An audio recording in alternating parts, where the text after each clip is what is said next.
ஓ மகா கணபதியே போற்றி, வெற்றிவேல் முருகனுக்கு அரோகரா. இந்த பதிவில் நம்ம கந்தர் அனுபூதியிலிருந்து 47வது பாடல் பார்க்கலாம். சென்ற பதிவிலே நாம் 45வது பாடல் பார்த்தோம். கரவாகிய கல்வி உலார் கடை சென்றுன்ற பாடல். அதற்கு அடுத்த 46வது பாடல் என் தாயும் எனக்கருள் தந்தையும் நீன்ற பாடல்.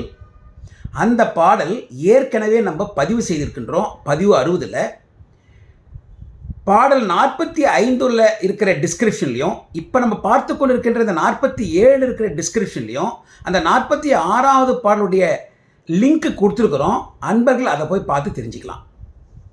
இப்போ நம்ம 47வது பாடல் பார்க்கலாம். ஆறாரையும் நீ ததன் மேல் நிலையை பேராடியேன் பெருமாறுலதோ சீராவரு சூர் சிதைவித்து இமையோர் கூறா உலகம் குளிர்வித்தவனே. சீராவரு சூர், சூர் சூரன், சூரபத்மன், சூரக்கூட்டங்கள் அவங்க எப்படி வராங்க? சூரபத்மன் முருகனுடன் அந்த போரிடுவதற்கு வருகின்ற அந்த காட்சி. சீரா வருசூர், சீறி பாஞ்சுட்டு வரான், கோபத்தோடு வரான் முருகனோட போரிடுவதற்கு. முருகன் என்ன பண்ணார்? சிதைவித்து அந்த சூரபத்மனை சிதைத்தார். சிதைத்து நம்ம எல்லோருக்கும் கந்தபுராணத்தில் படித்த கதை தான். சிதைத்து சூரபத்மனை மயிலாகவும் சேவர் கொடியாகவும் ஆட்கொண்டார், எல்லோருக்கும் தெரிஞ்சது. சிதைவித்தார். சிதைவித்து இமையோர் கூறா உலகம் குளிர்வித்தவனே. இமையோர் தேவர்கள், அவருடைய உலகம் என்னது? அதுதான் கூறா உலகம். ஏன்னா தேவர்கள் கஷ்டப்பட்டு இருந்தாங்கல்ல. தேவர்களை சூரபத்மன் சிறைபிடித்தான். அவர்களுக்கு அளவுக்கு மிஞ்சிய கேவலமான துன்பங்களை கொடுத்தான். ஏகப்பட்ட துன்பங்கள் கொடுத்தான், கேவலமாக நடத்தினான்.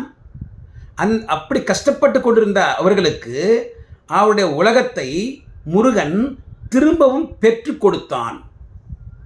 சூரபத்மனை வென்று சூரபத்மனை சிதைத்து தேவர்கள் இழந்த அந்த தேவலோகத்தை, சொர்க்கலோகத்தை திரும்ப தேவர்களுக்கு கொடுத்து அந்த தேவர்களுடைய உள்ளத்தை குளிர்ச்சிப்படுத்தினான், குளிர்வித்தான். ஆகவே கூறா உலகம் குளிர்வித்தவனே. இப்போ அருணகிரினார் கேட்குறார், முருகா, தேவர்களுக்கு அவங்களுக்குன்னு சொல்லி ஒரு இடம் இருந்தது, அதுதான் தேவலோகம், சொர்க்கலோகம். அவர்களுக்கு அந்த உலகத்தை திருப்பி கொடுத்து அவர்களை மகிழ்வித்தீர்கள். எனக்கென்று அந்த மாதிரி ஒரு உலகம் இல்லை. எனக்கு இருப்பது எல்லாம் நீங்கள் தான், உங்களுடைய திருவடிகள் தான். நீங்கள் இருக்கிற இடம்தான் எனக்கு சொர்க்கம். தேவர்களுக்கு சொர்க்கம் தேவலோகம், எனக்கு சொர்க்கம் நீங்கள் இருக்கிற இடம்தான். அந்த இடத்தை நீங்கள் எனக்கு கொடுப்பீங்களா அப்படின்னு கேட்குறார்.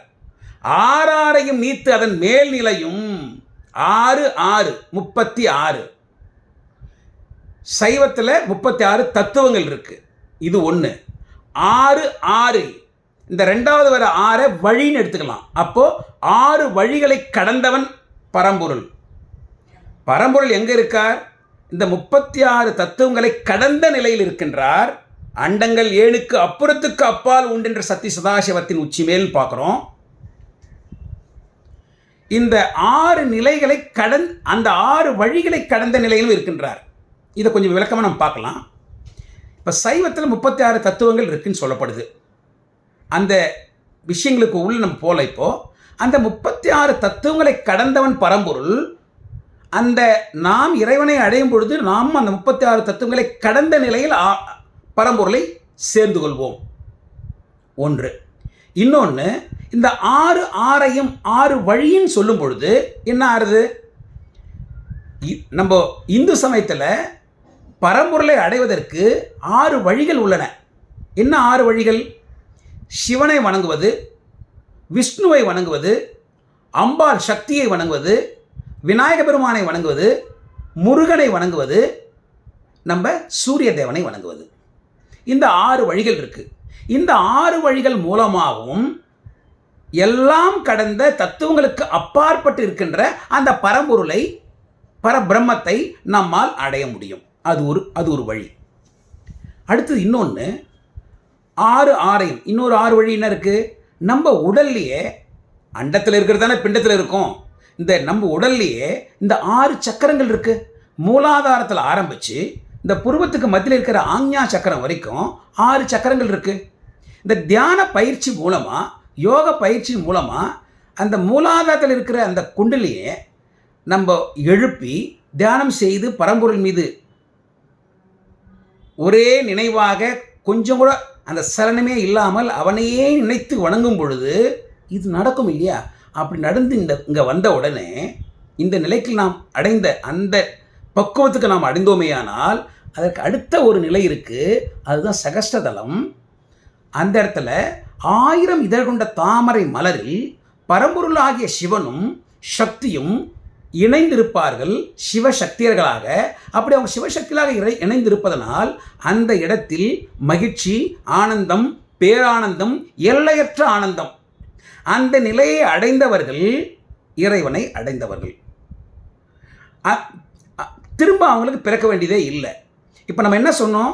பரம்பொருள் எல்லா தத்துவங்களுக்கும் கடந்தவர். பரம்பொருள் இந்த 6 நிலையை கடந்து இருப்பவர். எந்த வழியில் நீங்கள் போகிறோமோ ஆக இந்த பரம்பொருளை நாம் இந்த 6 நிலையை கடந்து அவரை அடைய வேண்டும்.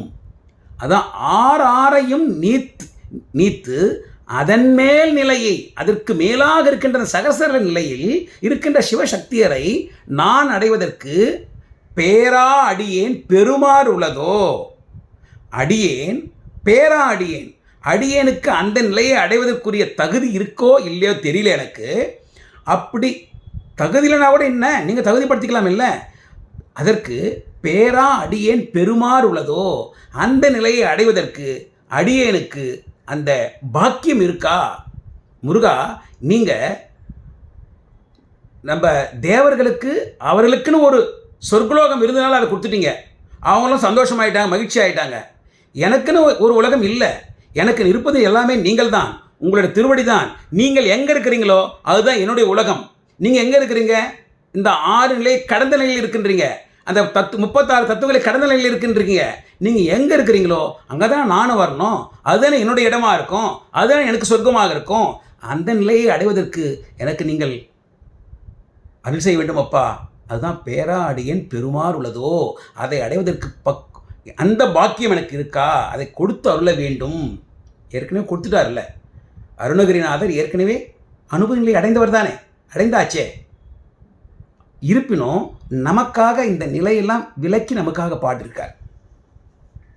நமக்கு ஒரு சிலருக்கு அப்போது இறைவனை அடைவதற்கு இவ்வளோ கஷ்டமா, இப்படிலாம் பண்ணணுமா அப்படின்னு நினைக்க தோன்றும். யாருக்குமே தோன்றும்.